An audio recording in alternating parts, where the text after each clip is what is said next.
Welcome to Dweller of the Dark. We are a channel honoring the yellowed and blackened bones of many prominent authors. We will be digging up several obscure, strange, and forgotten authors who influenced many of the great horror, science fiction, and fantasy writers today. More tales of the horrifying, obscure, strange, and forgotten are climbing out of the tombs.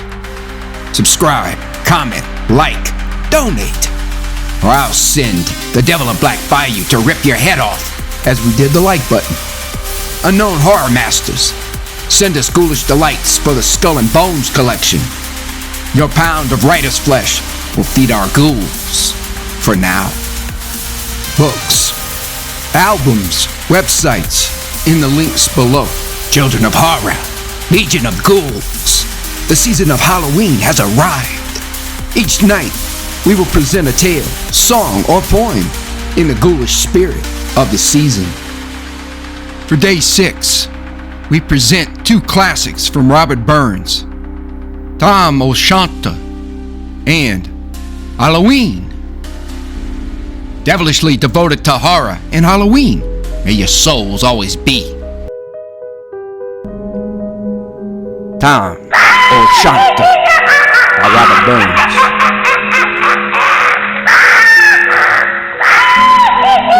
When Chapman Billies leave the street and drouthy neighbors meet, as market days are wearing late and folk begin to tack the gate, while we sit boosing at the nappy and getting full and uncool happy, we think now on the lane Scots miles, the mosses, waters, slaps, and styles that lie between us and our aim.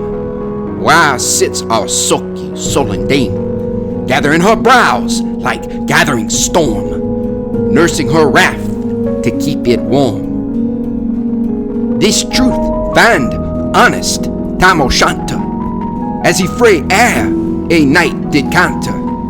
Old air, when ne'er a town surpasses for honest men and bonny lasses. O Tam, hadst thou but been say wise, and ta'en thy ain wife Kate's advice, she told thee weel thou was a skellum, a blithering, blustering, drunken blellum, that frae November till October, a market day thou was na sober, that ilka meddler with the miller, thou sat as lang as thou had siller, that every naig was cad as shoe, the smith and thee get roaring full on, that at the Lord's house, even on Sunday, thou drink with Kirkton Jean till Monday. She prophesied that late or soon thou would be found deep drowned in Doon, or catched with warlocks in the murk by Alloway's old haunted kirk.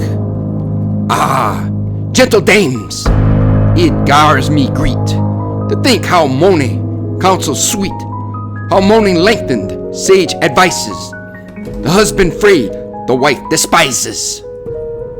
But to our tale, a market night, Tom had got planted unco right, that's by an ingle, pleasing finely, with reaming swats that drank divinely, and at his elbow, Suitor Johnny, his ancient, trusty, drouthy crony. Tom lowered him like a vera breather. They had been full for weeks, the gaither. The night drave on with sangs and clatter, and the ale was growing better. The landlady and Tom grew gracious, with secret favors, sweet and precious.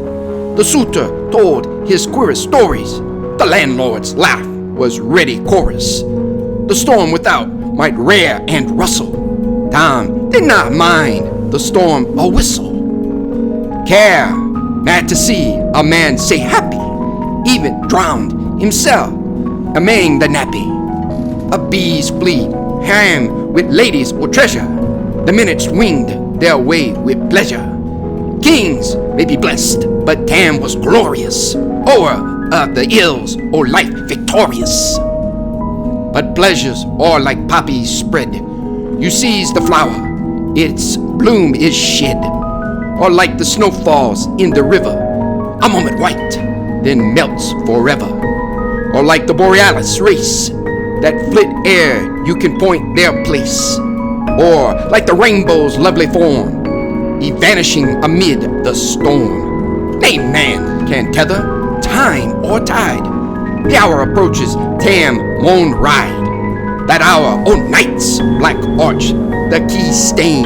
That dreary hour he mounts his beast in, and sigh a night he tacks the road in, as never poor sinner was abroad in. The wind blew as 'twad blown its last. The rattling showers rolls on the blast. The speedy gleams the darkness swallowed. Loud, deep, and lang the thunder bellowed. That night a child might understand. The Dale had business on his hand. Will mounted on his grey mare make a better never lifted leg. Time skelped on throw dub and mire, despising wind and rain and fire, whiles holding fast his good blue bonnet. I was crooning over some old Scots sonnet, whiles glowering round with prudent cares, lest bogles catch him unawares. Kirk Alloway was drawing nigh, where ghasts and hoolits nightly cry. By this time he was crossed the ford, where in the snow the chapmen smored, and past the Burks and Meikle Stain, where drucken Charlie Brack's neck bane, and through the winds and by the cairn, where hunters fanned the murdered bairn, and near the thorn aboon the well, where Mungo's mither hanged herself. Before him Doon pours all his floods. The Dublin storm roars through the woods. The lightnings flash from pole to pole. Near and more near the thunders roll, when, glimmering through the groaning trees, Kirk Alloway seemed in a bleeze. Through Ilka bore the beams were glancing, and loud resounded mirth and dancing. Inspiring bold John Barleycorn, what dangers thou canst make us scorn. We Tippenny, we fear nae evil. With Uskabay, we'll face the devil. The swat say ringed in Tammy's noodle. Fair play, he card na Dale's a boodle. But Maggie stood right sair astonished, till by the heel and hand admonished, she ventured forward on the light, and wow! Tom saw an uncouth sight. Warlocks and witches in a dance, nae cotillion, Brent knew, frae France, but hornpipes, jigs, strathspeys, and reels, but life and metal in their heels. A winnock bunker in the east, there sat old Nick in shape o' beast, a towsy tyke, black, grim, and large. To guide them, music was his charge.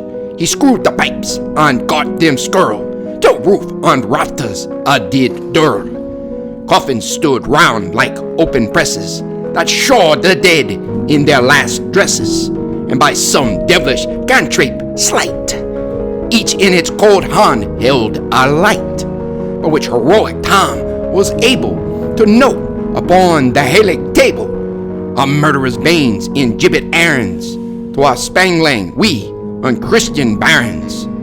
A thief new cutted frae the rape, with his last gasp his gab did gape. 5 tomahawks with blood red rusted, 5 scimitars with murder crusted, a garter which a babe had strangled, a knife a father's throat had mangled, whom his ain son or life bereft.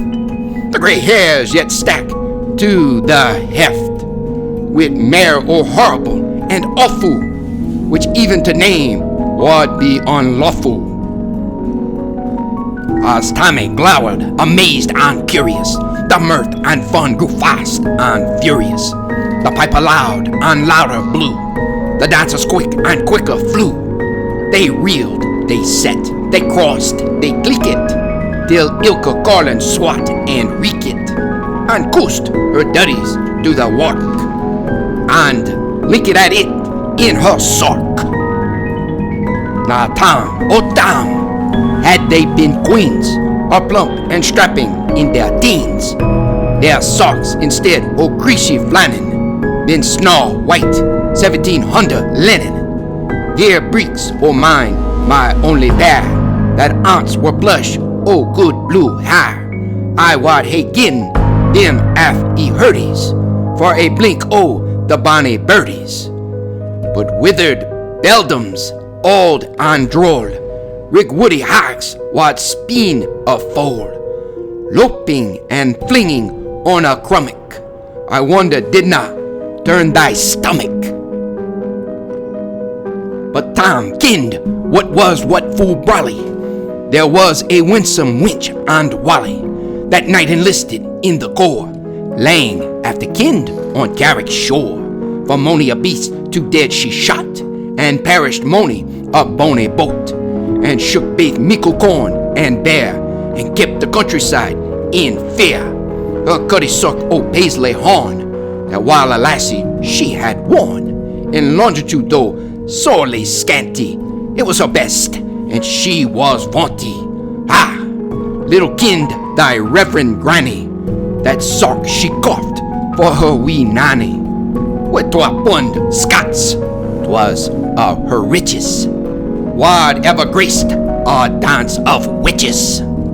But hear my muse, her wing maun cower, sick flights are far beyond her power, to sing how Nanny lapped and flang, a supple jad she was and strang, and how Tom stood like ane bewitched, and thought his very een enriched. Even Satan glowered and fidged full fain, and hotched and blew with might and main, till first a caper signed anither, tam tent his reason the gither, and roars out, "Well done, Cuddy Sark!" And in an instant all was dark, and scarcely had he Maggie rallied, when out the hellish legion sallied. As bees biz out with angry fight, when plundering herds assail their bike, as open pussies, mortal foes, when pop, she starts before their nose, as eager runs the market crowd, when "Catch the thief!" resounds out loud. So Maggie runs, the witches follow, with Moni and Eldridge screech and hollow. Ah, Tam, thou get thy farron. In hell they'll roast thee like a heron. In vain thy Kate awaits thy coming.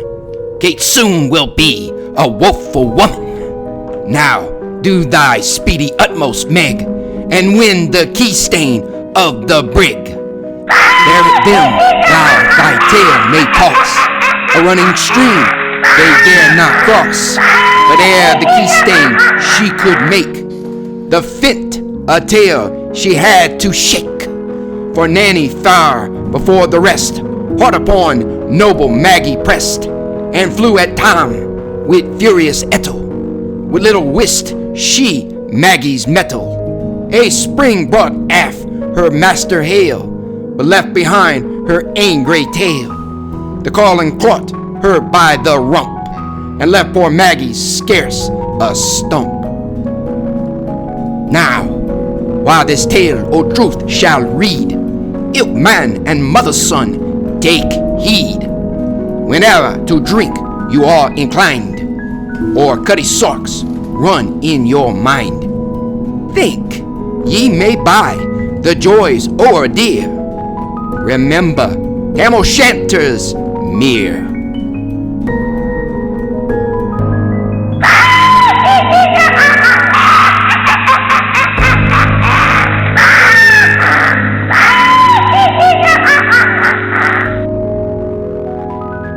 Halloween by RobertBurns, first published in 1786 for the Kilmarnock edition. Upon that night, when fairies light on Cassilis Downan's dance, or Ora the lays in splendid blaze, on sprightly coursers prance, or for Colion the route is ta'en beneath the moon's pale beams, there up the cove to stray and rove among the rocks and streams, to sport that night. Among the bonny winding banks, where Doon rins wimpling clear, where Bruce aunts ruled the martial ranks and shook his carrack spear, some merry, friendly country folks together did convene to burn their knits and paw their stocks and hoard their Halloween full blithe that night.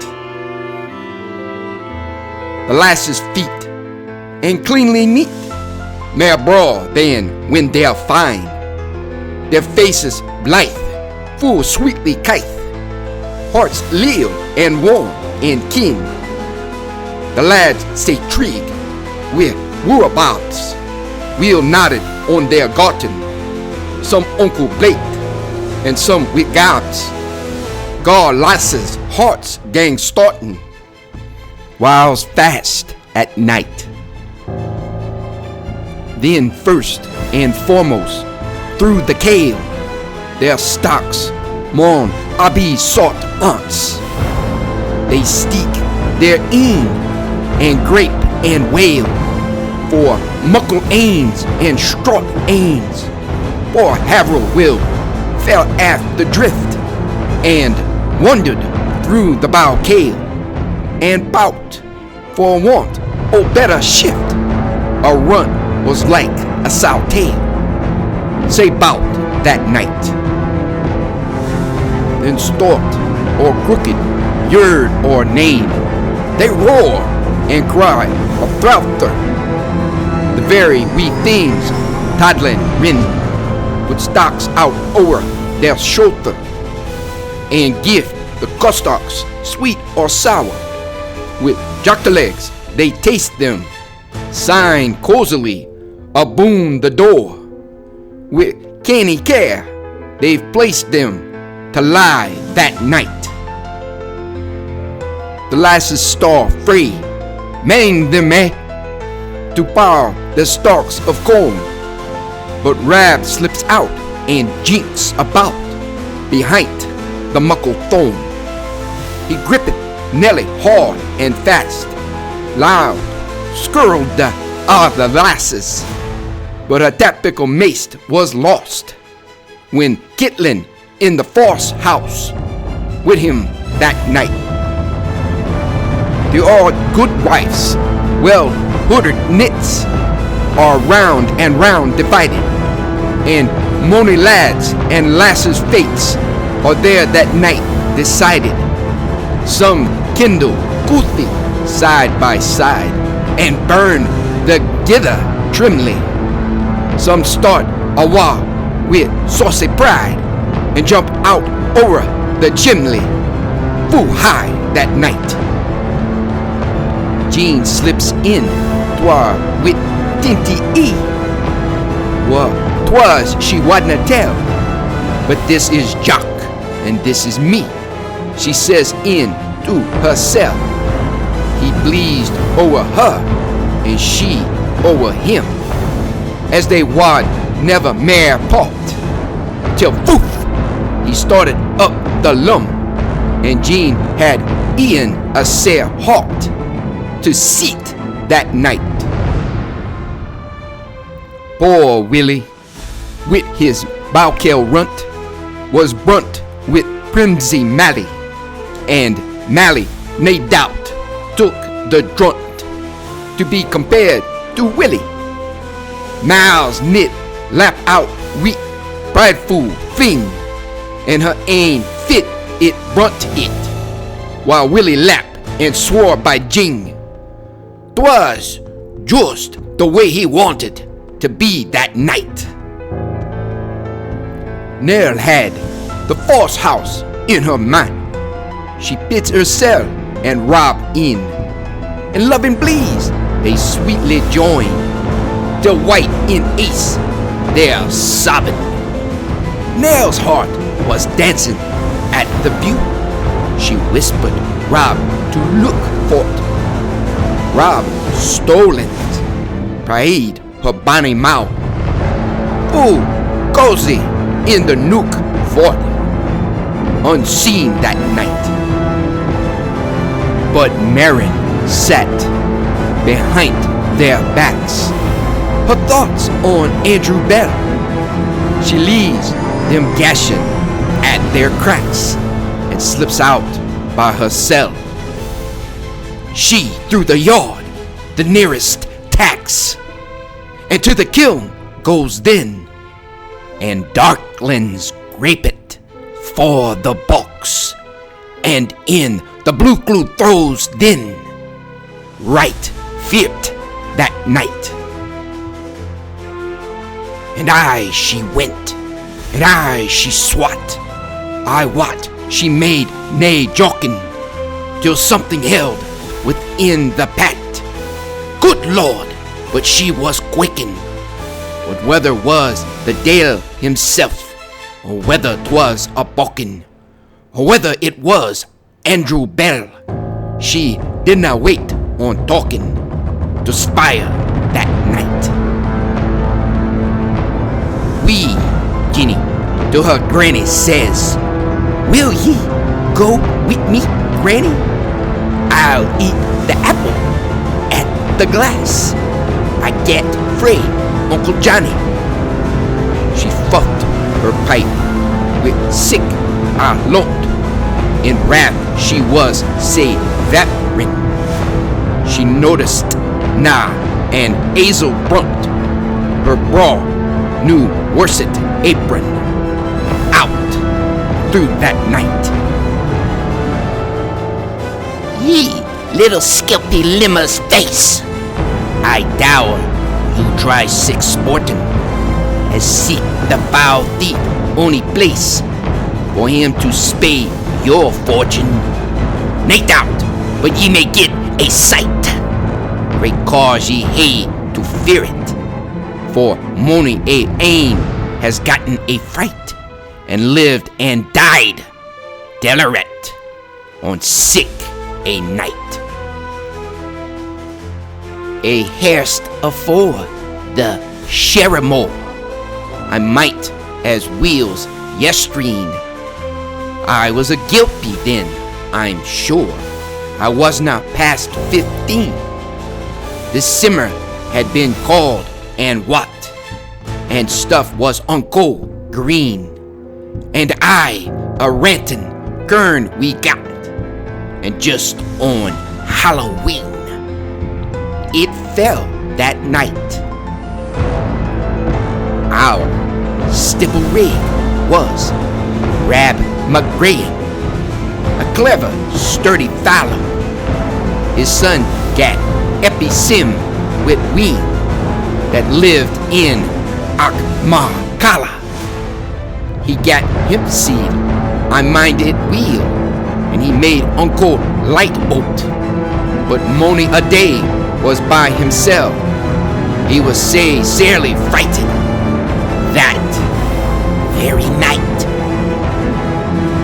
Then up gat fetching Janie Fleck, and he swore by his conscience that he could saw hemp seed a peck, for it was a but nonsense. The old good man wrought down the pock, and out a handful guide him. Sign bade him slip free, mang the folk, sometime when they ain't seed him, and trite that night. He marches through amang the stacks, though he was something certain, the grape he for a harrow tax, and horrors it at his kirpin, and every now and then he says, "Hemp seed, I saw thee, and heard that is to be my last. Come after me, and draw thee as fast this night." He whistled up Lord Lennox March to keep his courage cheery, although his hair began to arch. He was safe flayed and eerie, till presently he hears a squeak, and then a grain and gruntle. He by his shoulder gave a kick, and tumbled with a wintle out o'er that night. He roared a horrid murder shout in dreadful desperation, and young and old came running out to hear the sad narration. He swore 'twas Hilchin, Jean McGraw, or Grouchy Marin Humphrey. To stop, she trotted through them, and what was it but Grumpy, a steer that night. Meg Fane wide to the barn hay gayin', to win 3 wecks o' Nathan, but for to meet the Dale her lane, she pat but little faith in. She guys the herd a pickle nits, and 2 red cheeked apples, to watch while for the barn she sets, in hopes to see Tam Kipples that very night. She turns the key with canny thrall, and o'er the threshold ventures, but first on Sawney guys a cough. Signed boldly in she enters. A raton rattled up the wall, and she cried, "Lord, preserve her!" and ran through midden hole and up, and prayed with zeal and fervor, full fast that night. They hoit out Will with sair advice. They hedged him some fine broad aim. It chanced the stack he fathomed thrice was timber propped for throwing. He tacks a swirly, odd moss oak for some black gruesome garland, and loot a winds and drew a stroke, till skin and blipes came harling aft's knees that night. A wanton widow Leezy was, as canty as a kitlin, but ouch, that night amang the shaws, she got a fearful settling. She through the winds and by the cairn, and o'er the hill gauge grievin', where 3 lads' lands met at a burn, to dip her left sark sleeve in, was bent that night. Whilst o'er a linn the burnie plays, as through the glen it wimpled, whilst round a rocky scar it strays, whilst in a while it dimpled, whilst glittered to the nightly rays, with bickering, dancing dazzle, whilst cooking underneath the braes, below the spreading hazel, unseen that night. Among the brackens on the brae, between her and the moon, the Dale, or else an outler quay, get up and gay a croon, for Leezy's heart mace lap the hool. Near laugh, rock, height she jumpeth, but missed a fit, and in the pool, out o'er the lugs she plumpet, with a plunge that night. In order, on the clean earth stain, the luggies 3 are ranged, and every time great care is ta'en to see them duly changed. Awed Uncle John, what wedlock joys, sin Mars year did desire, 'cause he gat the tune dish twice, he heaved them on the fire in wrath that night. With merry sayings and friendly cracks, I wot they did not weary, and Uncle Tales and funny jokes. Their sports were cheap and cheery, till buttered sohons with fragrant lunt set out their gabs a steering, signed with a social glass or strunt. They parted aft careering, full blithe that night.